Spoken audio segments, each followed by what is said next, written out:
ದೇವರು ಪ್ರೀತಿಸುವ ಪ್ರೀತಿಯ ಬಿಗ್ ಜೆ ಟಿ ವಿ ಪ್ರಿಯ ವೀಕ್ಷಕರಿಗೆ ನಮ್ಮ ಕರ್ತನಾದ ಯೇಸು ಕ್ರಿಸ್ತನ ಹೆಸರಿನಲ್ಲಿ ನಿಮ್ಮನ್ನು ವಂದಿಸಿ ಸ್ವಾಗತ ಬಯಸ್ತಿದ್ದೇವೆ. ಬನ್ನಿರಿ, ಇಂದು ನಾವು ದೇವರ ವಾಕ್ಯವನ್ನು ಅಧ್ಯಯನ ಮಾಡಿಕೊಳ್ಳೋಣ. ಇಂದಿನ ನಮ್ಮ ಅಧ್ಯಯನ ಗಲಾತ್ಯದವರಿಗೆ ಬರೆದ ಪತ್ರಿಕೆ, the epistle to the Galatians, chapter 6, 6ನೇ ಅಧ್ಯಾಯ. ಗಲಾತ್ಯ 6ನೇ ಅಧ್ಯಾಯದಲ್ಲಿ ಆತ್ಮಿಕ ವ್ಯಕ್ತಿಯ 10 ರಹಸ್ಯಗಳು. ಒಬ್ಬ ವ್ಯಕ್ತಿ ಆತ್ಮಿಕ ವ್ಯಕ್ತಿಯಾಗಿದ್ದರೆ 1 ಕೊರಿಂಥ 2ನೇ ಅಧ್ಯಾಯ 14ನೇ ವಚನದ ಪ್ರಕಾರವಾಗಿ ಒಬ್ಬ ವ್ಯಕ್ತಿ ಆತ್ಮಿಕ ವ್ಯಕ್ತಿಯಾಗಿದ್ದಲ್ಲಿ, ಅಥವಾ ಒಬ್ಬ ವ್ಯಕ್ತಿ, ನಾವೆಲ್ಲರೂ ಭೂಲೋಕದಲ್ಲಿ ಹುಟ್ಟಿದ ನಾವೆಲ್ಲರೂ ಕೂಡ ಜನ್ಮ ಸ್ವಭಾವದ ವ್ಯಕ್ತಿಗಳಾಗಿದ್ದೀವಿ, ಅಥವಾ ಲೌಕಿಕ ವ್ಯಕ್ತಿಗಳಾಗಿ ನಾವು ಹುಡ್ತೇವ್ರಿ. ಆದರೆ 1 ಕೊರಿಂಥ 2ನೇ ಅಧ್ಯಾಯ 14ನೇ ವಚನದಲ್ಲಿ ಭೌತಿಕ ಮನುಷ್ಯನು ದೇವರಾತ್ಮನ ವಿಷಯಗಳನ್ನು ಸ್ವೀಕರಿಸುವುದಿಲ್ಲ, ಅವು ಅವನಿಗೆ ಹುಚ್ಚು ಮಾತಾಗಿ ತೋರುತ್ತವೆ, ಆತ್ಮಿಕ ವಿವೇಚನೆಯಿಂದ ತಿಳಿಯತಕ್ಕದ್ದಾಗಿದ್ದ ಕಾರಣ ಅವನು ಅವುಗಳನ್ನು ಬೇಡವೆನ್ನುತ್ತಾನೆ. ಆದರೆ ಆತ್ಮಿಕ ಮನುಷ್ಯನು ಎಲ್ಲವನ್ನು ವಿವೇಚಿಸಿ ತಿಳ್ಕೊಳ್ತಾನೆ. ಹಾಗಾದರೆ ಆತ್ಮಿಕ ವ್ಯಕ್ತಿ ಆಗಬೇಕಾದ್ರೆ ಆತ್ಮಿಕ ವ್ಯಕ್ತಿಯ 10 ರಹಸ್ಯಗಳಲ್ಲಿ 1ನೇ ರಹಸ್ಯ ಏನಂಥೇಳಿ ನಾವು ನೋಡುವಾಗ ಸಾತ್ವಿಕ ಮನಸ್ಸು ಅಥವಾ ಸಾತ್ವಿಕ ಆತ್ಮ. ಗಲಾತ್ಯ 6ನೇ ಅಧ್ಯಾಯ 1ನೇ ವಚನದಲ್ಲಿ ಒಬ್ಬ ಮನುಷ್ಯನು ಯಾವುದಾದರೊಂದು ಪಾಪದಲ್ಲಿ ಸಿಕ್ಕಿ ಬಿದ್ದರೆ ಅಂಥವನನ್ನು ಆತ್ಮೀಕರಾದ, ಇಲ್ಲಿ ಬಂತು ನೋಡ್ರಿ, ಆತ್ಮೀಕರ 10 ರಹಸ್ಯಗಳಲ್ಲಿ 1ನೇದು ಆತ್ಮೀಕರಾದ ನೀವು ಸಾತ್ವಿಕ ಆತ್ಮದಿಂದ ಅಂಥ ವ್ಯಕ್ತಿಯನ್ನು ಪುನಃ ಸ್ಥಾಪಿಸಿರಿ.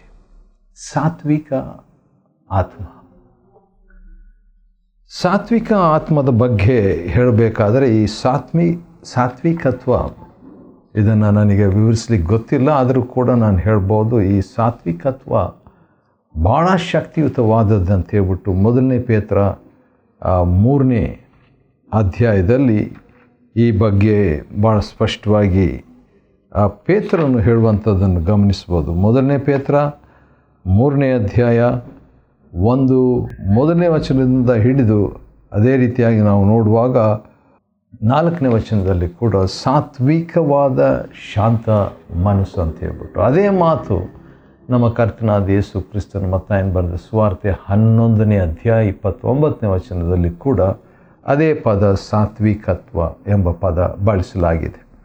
ಅದನ್ನು ನನಗೆ ವಿವರಿಸ್ಲಿಕ್ಕೆ ಗೊತ್ತಿಲ್ಲ, ಆದರೂ ಕೂಡ ಅದು ಒಂದು ವಿಧವಾದ ನಮ್ರತೆ ಮತ್ತು ಸಹಿಷ್ಣುತೆ ಮತ್ತು ದಯೆ, ಕರುಣೆ, ಇವೆಲ್ಲ ಮಿಶ್ರಿತವಾದಂಥ ಒಂದು ಅನುಭವ.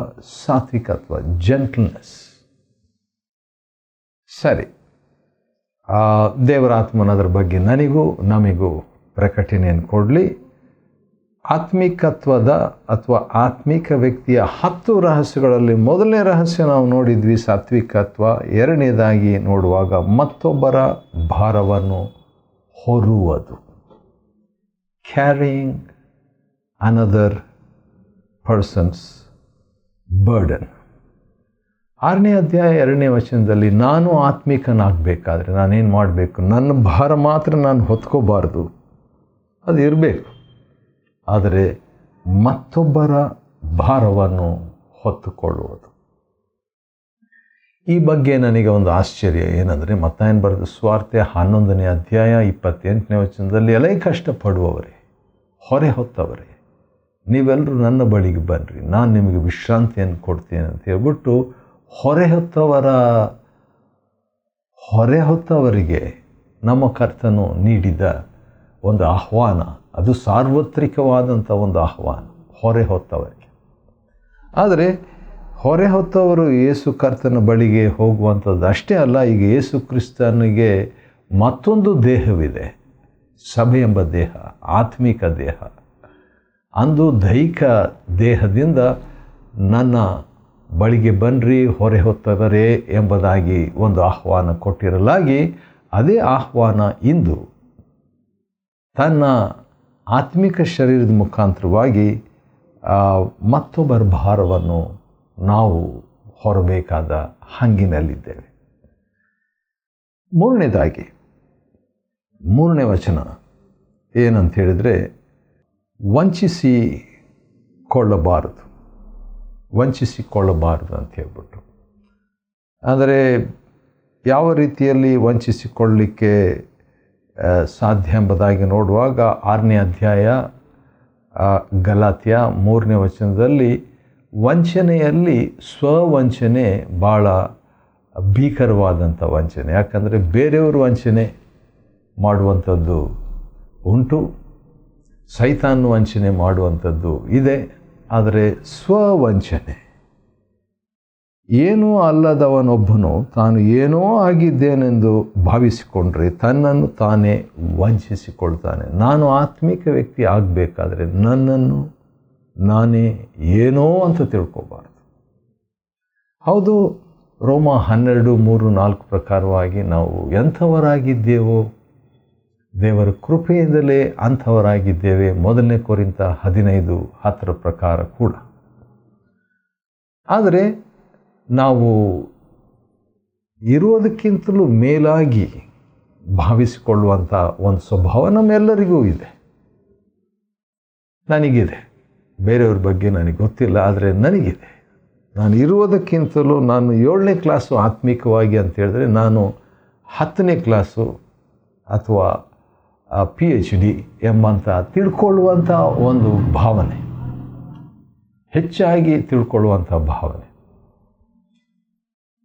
ಆ ರೀತಿಯಾಗಿರುವಾಗ ಏನಾಗ್ತದೆ, ಏನೂ ಅಲ್ಲದವನೊಬ್ಬನು ತಾನು ಏನೋ ಆಗಿದ್ದೇನೆಂದು ಭಾವಿಸಿಕೊಂಡ್ರೆ ತನ್ನನ್ನು ತಾನೇ ವಂಚಿಸಿಕೊಳ್ತಾನೆ. ಯಾವ ರೀತಿಯಾಗಿ? ಆತ್ಮೀಕವಾಗಿ ವಂಚಿಸಿಕೊಳ್ತಾನೆ. ಹಾಗಿರುವಾಗ ನಾವು ಆತ್ಮಿಕರಾಗಬೇಕಾದರೆ ಏನು ಮಾಡಬೇಕು? 4ನೇ ರಹಸ್ಯ. ಅಂದ ಹಾಗೆ ಆತ್ಮಿಕತ್ವದ, ಅಂದರೆ ಆತ್ಮಿಕವಾದ ವ್ಯಕ್ತಿಯಾಗಿರುವುದರ 10 ರಹಸ್ಯಗಳು. ಅದರಲ್ಲಿ 3 ನಾವು ನೋಡ್ಕೊಂಡಿದ್ದೀವಿ, ಇನ್ನು 7 ರಹಸ್ಯಗಳನ್ನು ನಾವು ನೋಡಿಕೊಳ್ಳಬೇಕಾಗಿದೆ. 4ನೇ ರಹಸ್ಯ ಏನಂತ ಹೇಳಿದರೆ ಪರೀಕ್ಷಿಸಿಕೊಳ್ಳುವಂಥದ್ದು. ಏನನ್ನು ಪರೀಕ್ಷಿಸಿಕೊಳ್ಳಬೇಕು?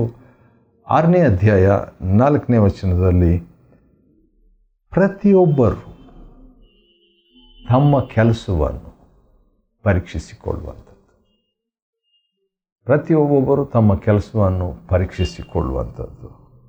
ಹೌದು, ಇದನ್ನು ನಾವು 2 ರೀತಿಯಿಂದ ಅಥವಾ 3 ರೀತಿಯಿಂದ ಪರೀಕ್ಷಿಸಿಕೊಳ್ಬೋದು. ಪ್ರತಿಯೊಬ್ಬೊಬ್ಬರು ತಮ್ಮ ಕೆಲಸವನ್ನು ಪರೀಕ್ಷಿಸಿಕೊಳ್ಳಬೇಕಾದ್ರೆ 3 ರೀತಿಯಿಂದ. ಒಂದು, ಬೇರೆಯವರ ಸಹಾಯದಿಂದ ಪರೀಕ್ಷಿಸಿಕೊಳ್ಳುವಂಥದ್ದು.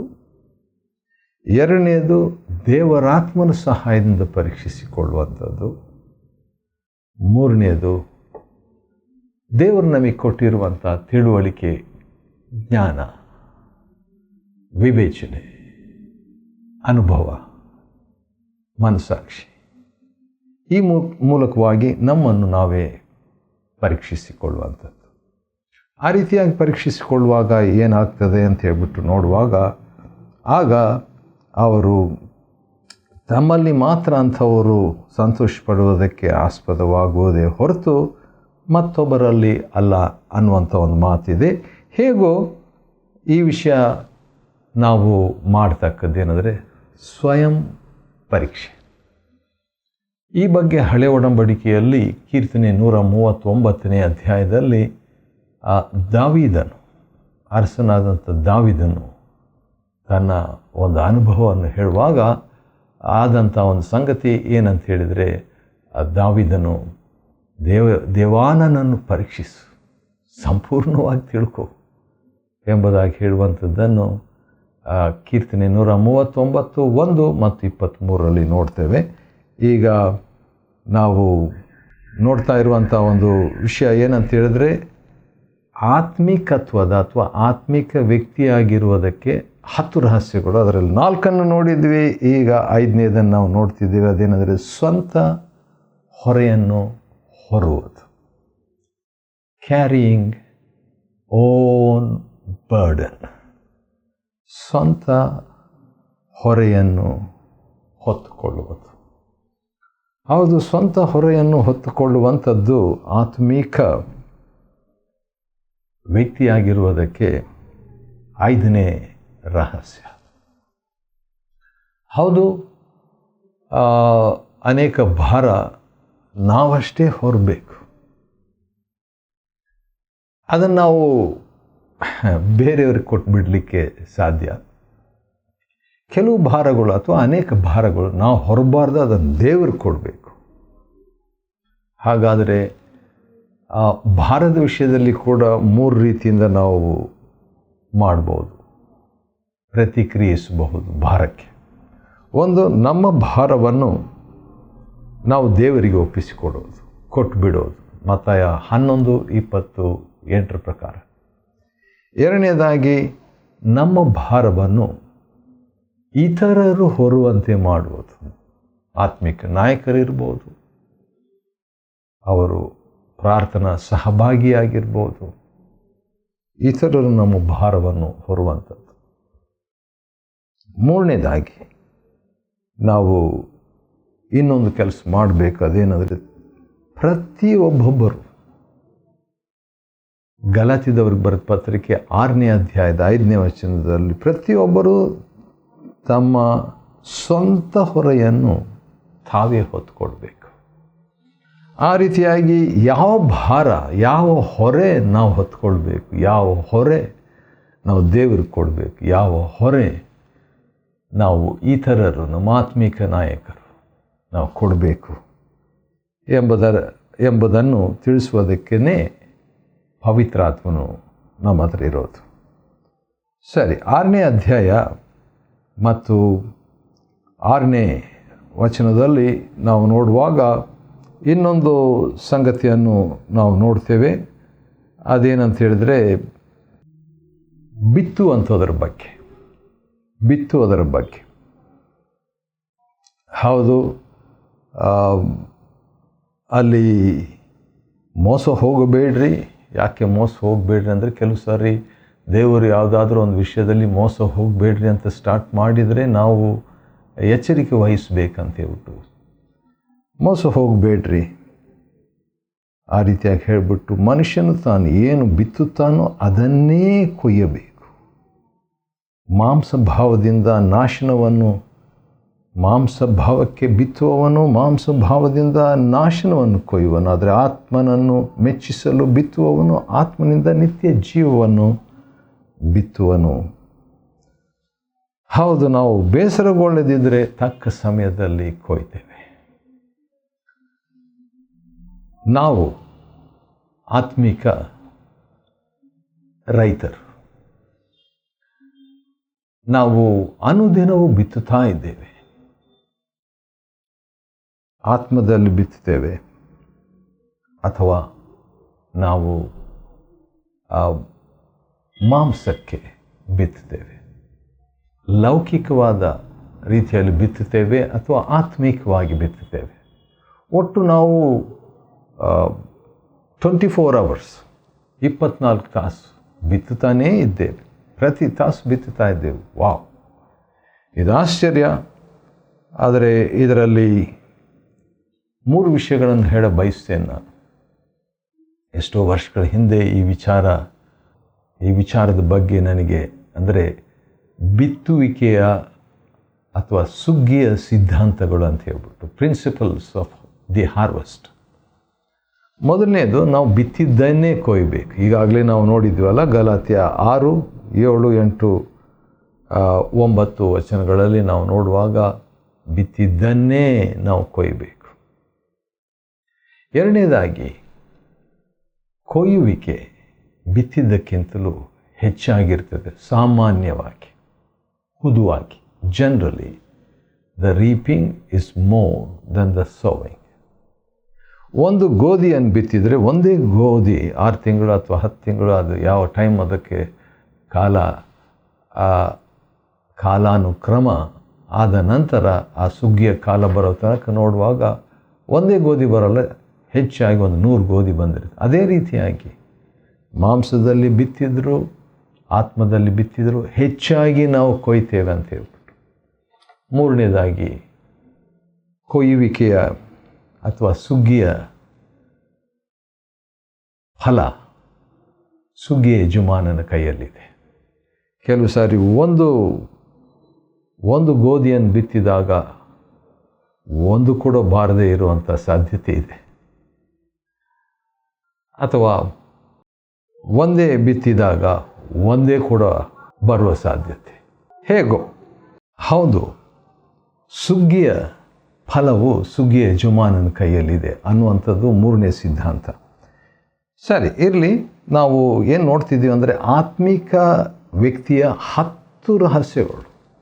ಒಬ್ಬ ವ್ಯಕ್ತಿ ಆತ್ಮಿಕ ವ್ಯಕ್ತಿ ಆಗಬೇಕಾದ್ರೆ ಭೂಲೋಕದಲ್ಲಿ ಈ 10 ರಹಸ್ಯಗಳು 6 ನಾವು ನೋಡಿಕೊಂಡಿದ್ವಿ. 7ನೇ ರಹಸ್ಯ ಏನಂದರೆ ಕ್ರಿಸ್ತನ ಶಿಲುಬೆ, ಯೇಸು ಕ್ರಿಸ್ತನ ಶಿಲುಬೆ. 14ನೇ ವಚನ ಗಲಾತ್ಯ 6:14 ಭಾಳ ಒಂದು ಶಕ್ತಿಯುತವಾದಂಥ ಹೇಳಿಕೆ. ನನಗಾದರೂ, ಅಂದರೆ ಪೌಲನು ಹೇಳ್ತಾ ಇರೋದು, ನನಗಾದರೂ ನಮ್ಮ ಕರ್ತನಾದ ಯೇಸು ಕ್ರಿಸ್ತನ ಶಿಲುಬೆಯನ್ನು ಬಿಟ್ಟು ಹೆಚ್ಚಳ ಪಡುವುದು ಬೇಡವೇ ಬೇಡ. ಹಾಗಾದರೆ ಶಿಲುಬೆಯಲ್ಲಿ, ಅಂದರೆ ಕ್ರಿಸ್ತನ ಶಿಲುಬೆಯಲ್ಲಿ ಹೆಚ್ಚಳ ಪಡುವುದು. ಹೌದು, ನಾವು ಏನಾದರೂ ಹೊಸ ಮೊಬೈಲು ಅಥವಾ ಹೊಸ ವಸ್ತು, ಹೊಸ ಬೈಬಲ್ ಇರ್ಬೋದು, ಹೊಸ ವಸ್ತ್ರ ಇರ್ಬೋದು, ಹೊಸ ಮನೆ ಇರ್ಬೋದು, ಹೊಸದೇ ಯಾವುದೇ ಇರ್ಬೋದು, ಅದನ್ನು ತಗೊಂಡ ಮೇಲೆ ಅಥವಾ ಅದು ನಮಗೆ ಸಿಕ್ಕಿದ ಮೇಲೆ ಅದರ ಬಗ್ಗೆನೇ ಸ್ವಲ್ಪ ಗಮನ ನಾವು ಕೊಡ್ತೇವೆ. ಅದೇ ರೀತಿಯಾಗಿ ಪೌಲನು ತನ್ನ ಹೆಚ್ಚಳ ಪಡುವಿಕೆ, ಕ್ರಿಸ್ತನು ನನಗಾಗಿ ಶಿಲುಬೆ ಮೇಲೆ ತನ್ನ ಪ್ರಾಣ, ತನ್ನ ಸಾಧನೆ, ತನ್ನ ಸರ್ವಸ್ವವನ್ನು ಕೊಟ್ಟದ್ದು, ಆ ಬಗ್ಗೆ ಅವನು ಹೆಚ್ಚಳ ಪಡ್ತಾ ಇರುವಂಥದ್ದನ್ನು ನೋಡ್ತೇವೆ. ಅದು 8ನೇ ಒಂದು ರಹಸ್ಯಕ್ಕೆ ನಮ್ಮನ್ನು ನಡೆಸ್ತದೆ. ಅದೇನೆಂದರೆ 15ನೇ ವಚನ ಗಲಾತ್ಯ 6:15 ನಾವು ನೋಡುವಾಗ ಹೊಸ ಸೃಷ್ಟಿ, ಯಾವ ರೀತಿಯಾಗಿ ಹೊಸ ಬಯಲು, ಹೊಸ ಮನೆ, ಹೊಸ ವ್ಯಕ್ತಿ, ಹೊಸದಾಗಿ ಮದುವೆ ಆಗಿರೋದು, ಹೊಸ ಯಾವುದೇ ಇದ್ದರೂ ಅದು ಒಂದು ಆಕರ್ಷಣೆ, ಕೇಂದ್ರ, ಸಂತೋಷಕ್ಕೆ ಆಸ್ಪದ ಅಲ್ವಾ? ಅದೇ ರೀತಿಯಾಗಿ ಹೊಸ ಸೃಷ್ಟಿ, ನ್ಯೂ ಕ್ರಿಯೇಷನ್, ಈ ಬಗ್ಗೆ ಸಾಕಷ್ಟು ಹೇಳ್ಬೋದು. ಆದರೆ ಈ ಹೊಸ ಸೃಷ್ಟಿಯಲ್ಲಿ ನಾವು ನಿರತರಾಗಿರೋದು, ಮಗ್ನರಾಗಿರೋದು, ಇರುವುದು ನಮಗೆ ಆತ್ಮಿಕತ್ವಕ್ಕೆ ನಡೆಸುವಂಥದ್ದಾಗಿದೆ. ಪೂರ್ವಸ್ಥಿತಿ ಹೋಗಿ ಎಲ್ಲವೂ ನೂತನವಾಯಿತು, ಹೊಸದಾಯಿತು, ಅದು ದೇವರಿಂದಲೇ ಆಯಿತು. ಕೊನೆಯದಾಗಿ ಅಥವಾ 9ನೇದಾಗಿ ನೋಡುವಾಗ ಯೇಸುವಿನ ಗುರುತುಗಳು. 9ನೇ ಒಂದು ಆತ್ಮಿಕತ್ವದ 9ನೇ ರಹಸ್ಯ ಯೇಸುವಿನ ಗುರುತು. 17ನೇ ವಚನದಲ್ಲಿ, ಇನ್ನು ಮೇಲೆ ಯಾರೂ ನನಗೆ ತೊಂದರೆ ಕೊಡಬಾರದು, ಯಾಕೆ ನಾನು ನನ್ನ ದೇಹದಲ್ಲಿ ಕರ್ತನಾದ ಯೇಸುವಿನ ಗುರುತುಗಳನ್ನು ಪಡೆದಿದ್ದೇನೆ ಎಂಬುದಾಗಿ ಹೇಳ್ತಾನೆ. ಅದು ಏನಂತ ಸ್ಪಷ್ಟವಾಗಿ ಗೊತ್ತಿಲ್ಲ, ಆದರೂ ಕೂಡ ದೇವರಾತ್ಮನ ಆ ಬಗ್ಗೆ ನಮಗೆ ಪ್ರಕಟಣೆ ಕೊಡಲಿ. ಯೇಸುವಿನ ಗುರುತುಗಳು, ಯೇಸುವಿನ ಗುರುತುಗಳು, ಇದು ಕೂಡ ಒಬ್ಬ ವ್ಯಕ್ತಿಯನ್ನು ಆತ್ಮೀಕ ಜೀವನಕ್ಕೆ ನಡೆಸುವಂಥದ್ದಾಗಿದೆ. ಕೊನೆಯದಾಗಿ ಆತ್ಮದಲ್ಲಿ ಕೃಪೆ, ಗ್ರೇಸ್ ಇನ್ ಅವರ್ ಸ್ಪಿರಿಟ್ಸ್, ಆತ್ಮದಲ್ಲಿ ಕೃಪೆ. 18ನೇ ವಚನ ಗಲಾತ್ಯ 6 ಈ ರೀತಿಯಾಗಿ ದೇವರ ಆತ್ಮನ ಮುಕ್ತಾಯ ಮಾಡುವಂಥದ್ದು ಏನಂತ ಹೇಳಿದ್ರೆ, ಕೃಪೆಯು ನಿಮ್ಮ ಆತ್ಮದೊಂದಿಗಿರಲಿ. ಕೃಪೆಯು ನಮ್ಮ ಆತ್ಮದೊಂದಿಗಿರುವಾಗ ನಾವು ಆತ್ಮೀಕರಾಗ್ತೇವೆ. When grace is in our spirit we become spiritual person. God wants. ದೇವರು ಬಯಸುವಂಥ ಆತ್ಮಿಕ ವ್ಯಕ್ತಿ ನಾನು ಇರಬೇಕಾದ್ರೆ ಅದಕ್ಕೆ 10ನೇ ರಹಸ್ಯ ಕೃಪೆ, ಗ್ರೇಸ್. ಅದು ವಿಶೇಷವಾಗಿ ನಮ್ಮ ಆತ್ಮದಲ್ಲಿ ಇರುವಂಥದ್ದು. ಆ ರೀತಿಯಾಗಿರುವಂಥ ದೇವರು ನಮ್ಗೆ ಸಹಾಯ ಮಾಡಲಿ. ಗಲಾತ್ಯದವರಿಗೆ ಬರೆದ ಪತ್ರಿಕೆ 6ನೇ ಅಧ್ಯಾಯದಿಂದ ಆತ್ಮಿಕತ್ವದ ಅಥವಾ ಆತ್ಮಿಕವಾದ ವ್ಯಕ್ತಿಯಾಗಿರಲು 10 ರಹಸ್ಯಗಳನ್ನು ಅಧ್ಯಯನ ಮಾಡಿಕೊಳ್ಳುವಂತೆ ದೇವರು ಕೊಟ್ಟ ಕೃಪೆಗಾಗಿ ಆತನಿಗೆ ಸ್ತೋತ್ರವಾಗಲಿ. ದೇವರು ನಿಮ್ಮನ್ನು ಆಶೀರ್ವದಿಸಲಿ.